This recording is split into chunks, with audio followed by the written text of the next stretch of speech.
Сөз депутат Акаев Жанарбек Кубанычевичте. Рахмат. Урматтуу акыйкатчы, азыр Кыргызстанда туш тарапты алып караңыз, акыйкатсыздык, адилетсиздик. Мына бардык тармактарда. Эмнегедир ушундай учурда сиздин үнүңүз катуу чыкпай атат. Сиз накта карапайым элдин кызыкчылыгын көздөгөн акыйкатчы болушуңуз керек эле. Бирок сиз бийликчил акыйкатчы болуп атасыз. Канчалаган адам укугу, мына Кыргызстанда азыр күч органдарына, прокуратура, сот, МВД, бүт бардык күч органдарына болгон элдин ишеними өтө төмөн. Эл ишенбейт. Мына күп күндүзү чак түштө мушташтар болуп атат. Кайра камалгандардын баары чыгып кетет. Адилеттик издегендер эч жактан мындай өздөрүнүн укугун коргой албай атат. Керек болсо жөнөкөй карапайым адамдарды айтпай эле коет. Саясатчылар укугун коргой атат. Зам министрлер, керек болсо өкмөт башчылар өздөрүнүн укугун коргой атат. Биз Кыргызстанда азыр ушундай шартта жашап атабыз. Дал ушул мына сиздер отурган күч органдарынын жетекчилери бийликке болгон ишенимди, элдин ишенимин силер кетирип атасыңар. Мына ошол эле кече Баткенде чырчыкты деп атабыз. Министрдин орун басары Курсан Асановду мына ички тирештин, ички интриганын айынан кызматтан алып, азыр эч нерсе таба албай ора болуп атасыңар.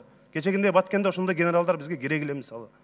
Премьер-министрлер мына ооруп атат, ооруканага чыга албай атат.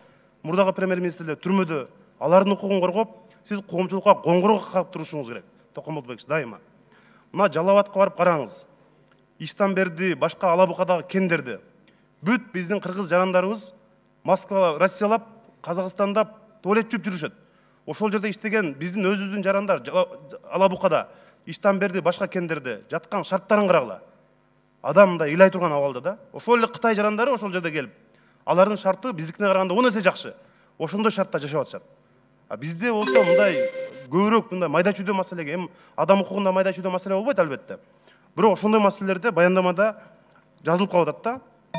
Мына Убакыт 10 секунд. Ички иштер министринин кече Баткенде чек арадагы айылдык кеңештин депутаттары проблеманы айтып чыкса, аларды суракка чакырып атасыңар. Ошолор туура айткан экен да, 2 күн мурун коңгуроо какты алдын алыш керек болчу да. Силер аны МВД суракка чакырып атат мисалы. Бизде бүт туш тарабынан ушундай бир адилетсиздик. Рахмат. Жиңип алыңыз, Жанар Кубаныч, 10 секунд жиңип алыңыз. Рахмат. Миллион кыргыз Россиялап жүрөт. Бир өкүлүңүздү Токомолдубек жөнөтүп коюңузчу ошака. Бир штат берип, миграция кызматы менен бирге ошол жерде иштесин. Көп адам айлыктарын ала албай атат, кыйналып атат, укугун коргой албайт. Полицияда көп адам жатат, акыйкатсыз түрмөдө жаткандар көп. Бир штат, бир орун басарыңыз болсо да бир штат ачып берип коюңуз эми Россиягачы.